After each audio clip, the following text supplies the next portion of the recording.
Will artificial intelligence strengthen human civilization or create information networks that humans can no longer meaningfully control?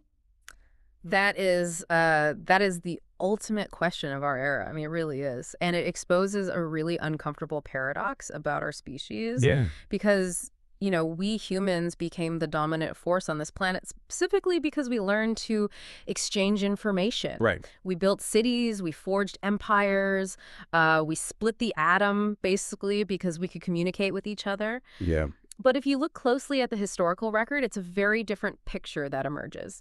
Because more information has never, automatically produced more truth. Oh, wow. Yeah. It hasn't naturally produced more wisdom or more freedom or even more responsible decisions. Which is, I mean, that feels entirely counterintuitive to how we live today. Exactly. Because we spend our lives just glued to screens, right? Just assuming that if we just ingest enough data, we'll essentially figure it all out. But to figure out how we actually got here, this deep dive is going on a massive journey today. Our mission is to map out the architecture of human information networks and understand how they shape our modern reality.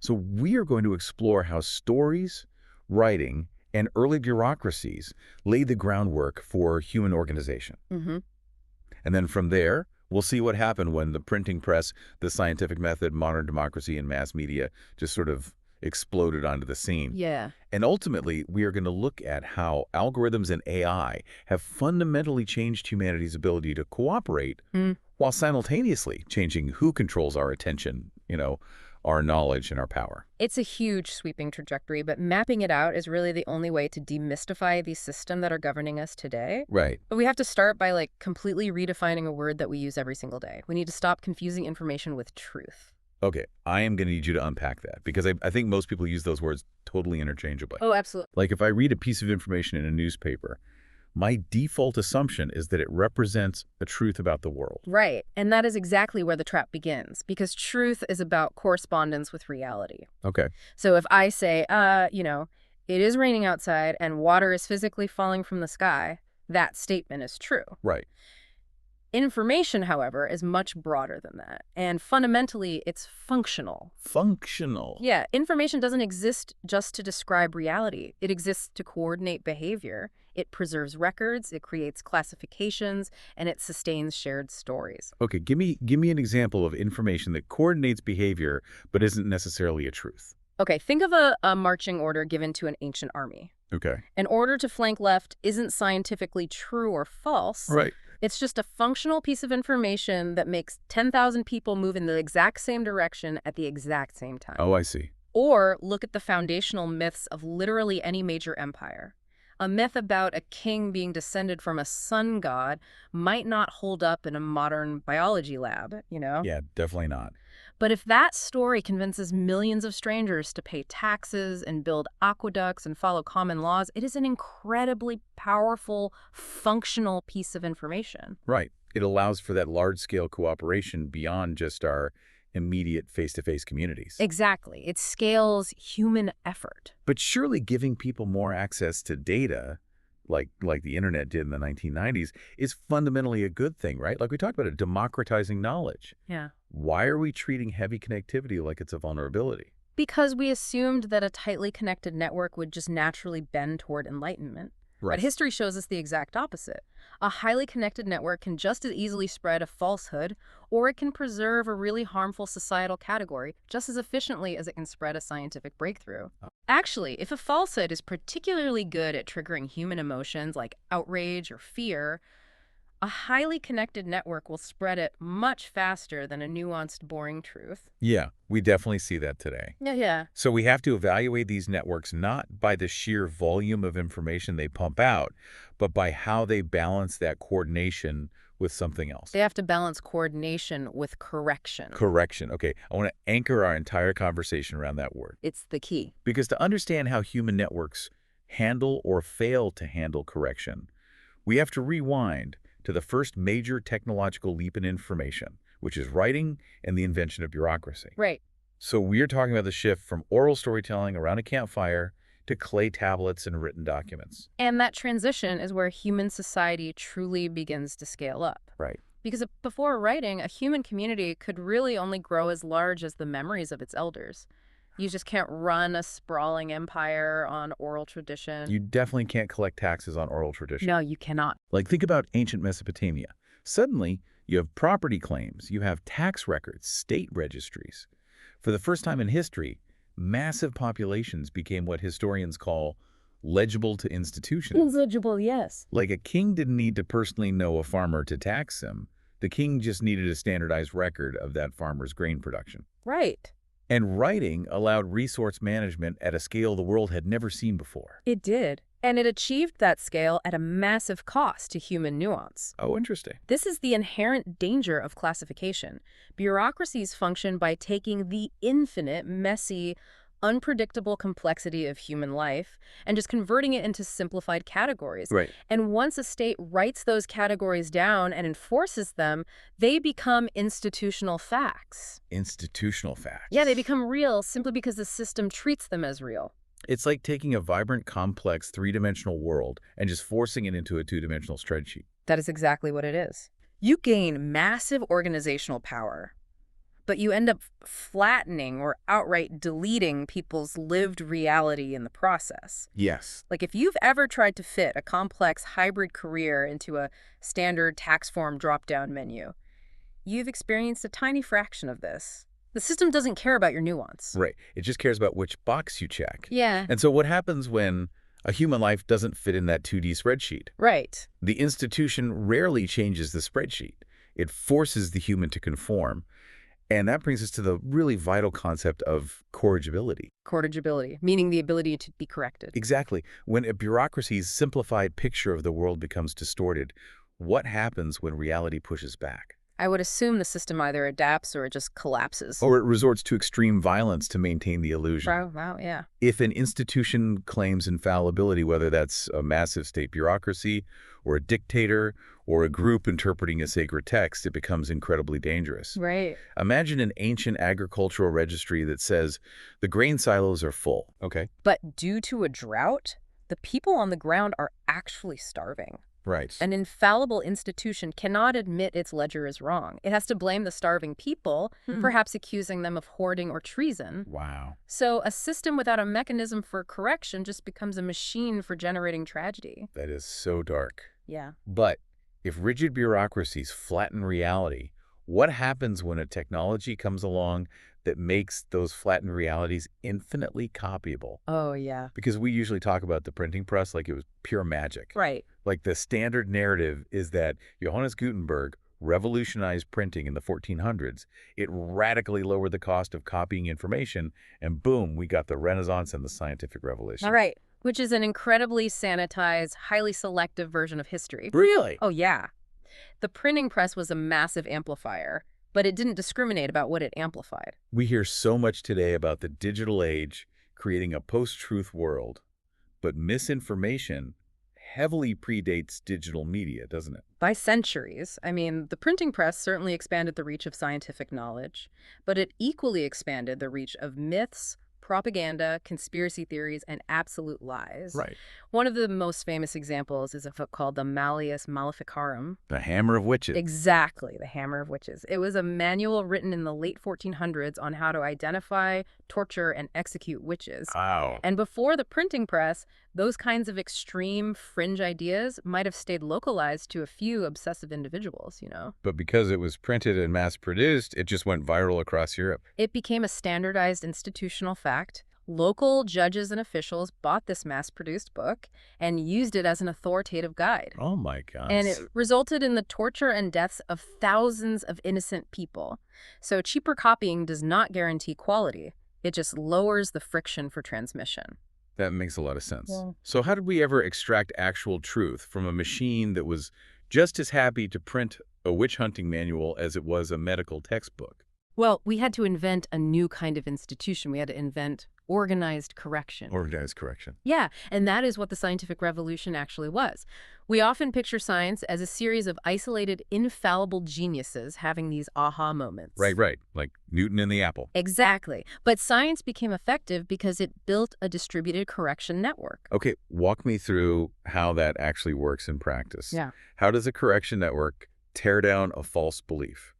Okay, think about the medical practice of bloodletting. Oh, yeah. For centuries, authoritative text claimed that balancing the body's humors by draining blood cured diseases. It was an institutional fact. Because it was written down. Exactly. But the scientific method introduced a new mechanism, which was organized doubt. Oh, I like that. Organized doubt. It wasn't about the prestige of the doctor anymore. It was about measurement, peer criticism, replication, and public methods. Right. A scientist could publish a claim, and the entire network was actually incentivized to try and find the error. To prove them wrong. Yes. And by tracking outcomes and sharing data, the network eventually proved that bloodletting was killing people, not saving them. Wow. So science works specifically because it institutionalizes the very concept of corrigibility that those old bureaucracies struggled with. That is fascinating. Yeah. But if a healthy network needs both connection and correction to survive, how does that play out in government? That's the big question. Because we've seen how scientific networks self-correct over time. Yeah. But political networks have armies, they have police forces and prisons. Right, and if we view modern political systems strictly through the lens of information networks, we see a really stark contrast in their architecture. Okay. Let's look at democracy first. The tendency is to reduce democracy to majority voting. Right. Just holding an election every few years. Right. But structurally, democracy is a distributed information system. It's like a massive, ongoing, distributed conversation. Exactly. And for that conversation to actually function, it requires much more than a ballot box. Right. It requires human rights, an active political opposition, independent courts, journalism, civil society organizations, and independent expertise. All those checks and balances. Yes, and all of those channels exist specifically to allow minorities to challenge errors. They are the political equivalent of scientific peer review. Oh, that's a great way to put it. They enable the peaceful correction of leadership and policy when the government's two-dimensional spreadsheet stops matching the three-dimensional reality of the citizens. Right, when the map stops matching the territory. Exactly. Which is the exact opposite of the totalitarian information trap. Oh, completely. Because on paper, a centralized totalitarian system looks incredibly efficient. You have one leader, one party, one unified plan. Right.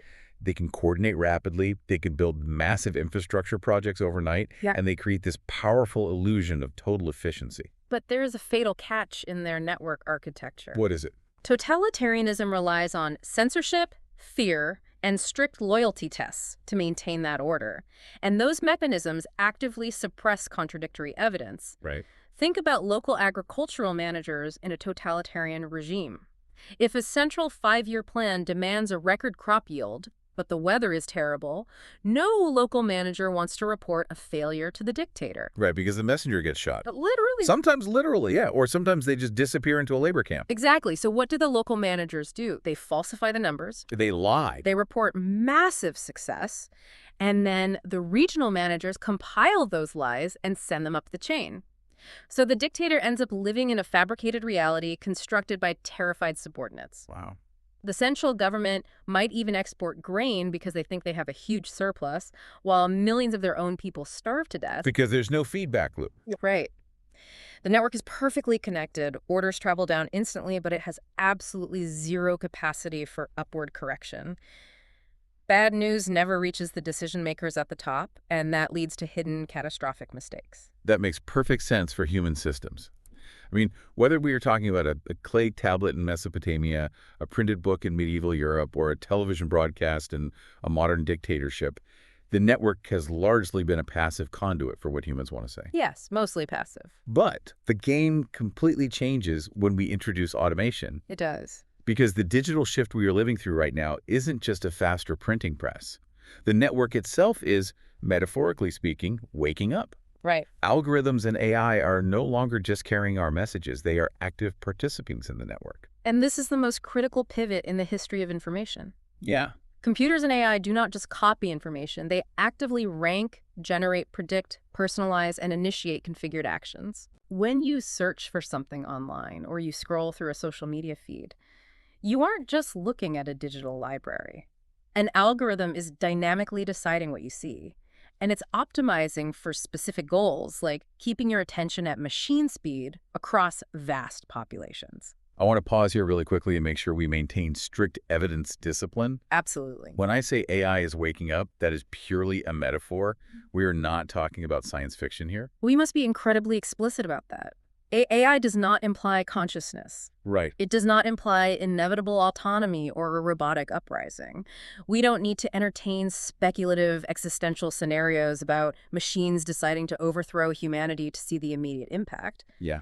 We need to correct a major misconception right now, which is that AI does not need a spark of consciousness to fundamentally influence human society. Wait, so if it doesn't actually know what a fact is or feel any emotions, how is it so persuasive? Is it just playing the world's most complex game of autocomplete? That is exactly what it is doing. AI models can deeply alter culture, shift power, and persuade humans purely through statistical generalization. Oh, wow. A large language model has ingested vast amounts of human text. So when you ask it a question, it is just predicting the most mathematically probable next word based on its training data. Right. But the output is incredibly fluent. It perfectly imitates empathy, authority, and consensus. It feels like you are talking to a conscious, reasoning being. It really does. And that fluency alone is enough to reshape public opinion, even though there is no mind behind the screen. Which is wild. So we have to look at both the risks and the benefits of introducing these active machine participants into our daily lives. We do. Because on the risk side, we're looking at algorithmic persuasion at an unprecedented scale. Huge scale. We're looking at synthetic media deepfakes, audio clones, AI-generated text that can totally fabricate evidence and completely disrupt that distributed conversation of democracy we were just talking about. Yeah. Right, pollutes the correction network. And there is also the reality of continuous surveillance. Oh, yeah. Historical bureaucracies, even the most invasive ones, they only collected data occasionally. You filled out a census maybe every 10 years. Right. Modern algorithms collect data constantly. Your location, your purchases, your heart rate, your reading habits.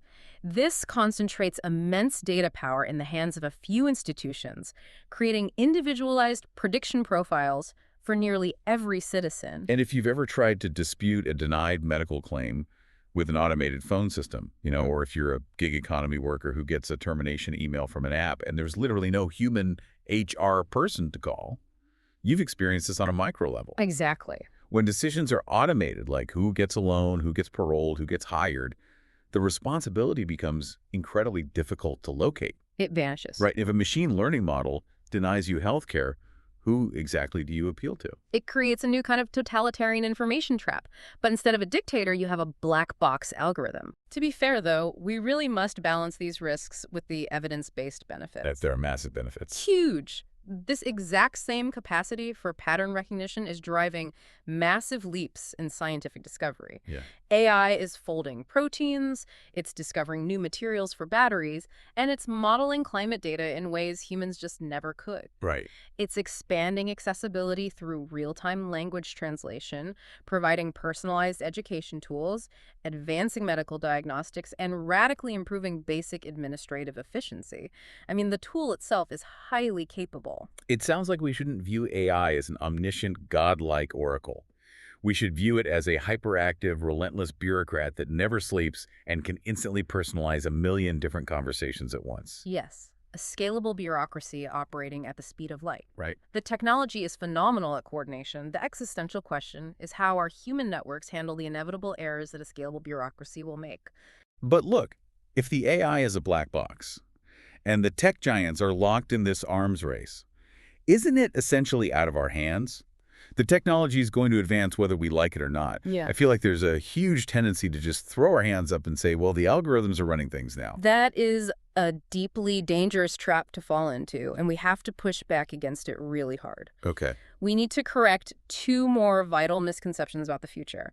First, automation does not remove human responsibility. Right. If an algorithm discriminates against a minority group for a mortgage, a human institution is still responsible for designing, deploying, and failing to audit that system. Exactly. The designers who build these models, the executives who deploy them, and the lawmakers who regulate them are making active human choices about objectives and acceptable risks. And the second misconception. The idea that technological outcomes are predetermined. Tech isn't gravity. It is a choice. Laws, markets, professional norms, and human decisions dictate how technological options are actually used. We are not on an unavoidable, pre-programmed path to either a specific utopia or an inescapable dystopia. That makes total sense. But taking a step back, we also have to recognize the limitations of trying to view everything through this single framework of information networks. Yeah. Because we've just compared ancient scriptures to state bureaucracies and the printing press to search engines and generative AI to totalitarian registries. And it is a necessary limitation to acknowledge, for sure. Sweeping historical comparisons are really useful for spotting patterns, but they can sometimes obscure major physical differences. Information networks do not exist in a vacuum. Right. They're heavily constrained by physical reality. The transition to AI isn't just a story about software and code. It is a story about massive data centers, straining power grids, rare earth mining, and incredibly complex global supply chains for silicon chips. Well, absolutely. The hardware is real. Very real. And we cannot let the abstract, clean concept of information blind us to the physical, economic, and geopolitical realities that actually drive human history. Right. So, trying to synthesize all of this, if we want to survive this digital shift, what does the architecture of a healthy network actually look like? It really synthesizes the core argument we've been tracking from the Stone Age to today. Healthy networks desperately need both connection and correction. Right. To survive the AI era, humanity requires transparency into how these models operate and what data they actually use. Yeah. We need robust privacy laws to prevent individualized control and continuous surveillance. We need independent oversight and third-party audits. So not just the companies policing themselves. Exactly. And most importantly, we need meaningful, accessible routes to appeal decisions made by machines. Right. We need pluralism, and we need accountable human authority that remains legally and morally responsible for the outcomes of automated systems. Before we move to our final thought, we want to clearly state that this is an independent COSMORA HQ book overview, not an official or complete audiobook. We highly encourage listeners to lawfully access the published work to explore the author's complete argument, deep historical examples, and specific sourcing. And if you enjoyed this deep dive, please invite others to subscribe, comment, and share. Building on the text, there is a final thought worth mulling over. Okay, let's hear it. We spend so much time and anxiety worrying about the cinematic science fiction scenario of AI spontaneously rebelling against us. Right, like the Terminator scenario. Exactly. But what if the ultimate threat isn't that AI will overthrow us?